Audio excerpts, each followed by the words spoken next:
Malaysian Indian Community Center present today's share.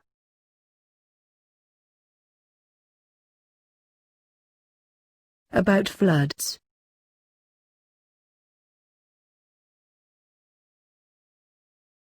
Floods are not only the latest news story that we see on the television, but are also a part of the heritage of the.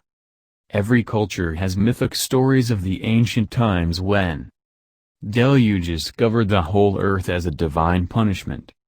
The English word flood has changed only slightly in spelling and pronunciation. Ocean tides are a natural flood that happen every month.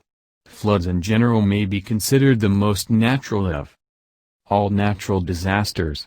Water always flows to the lowest point of any local geography, and, when human habitation happens to have been built in those low places, we call it a disaster.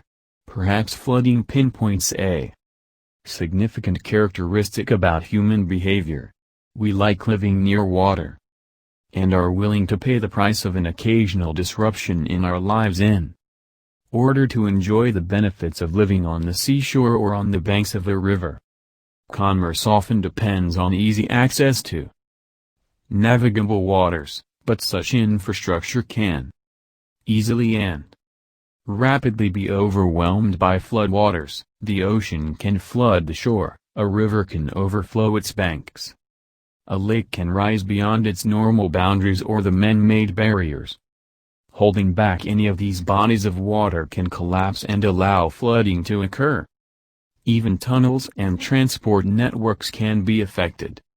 Abnormal amounts of rain or the melting of excessive snowpack far upstream will add to the volume of water in downstream lakes, rivers and ponds.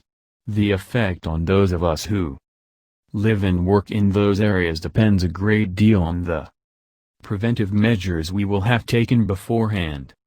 Floods in Queensland, Australia. Permanent preparations for flooding in areas known to be susceptible can range from levees and overflow reservoirs to stockpiling of materials for sandbag barriers. The Netherlands is an area of the world best known for actually creating new land by expanding its flood control measures of dikes, pumps and channels. Artificial barrier islands and beach nourishment are being tried out on the Atlantic coast of the United States to control coastal flooding. Venice has constructed one of the world's most involved and enormous flood control mechanisms with seabed gates that rise and fall in an opposing cycle to the tides of the Adriatic.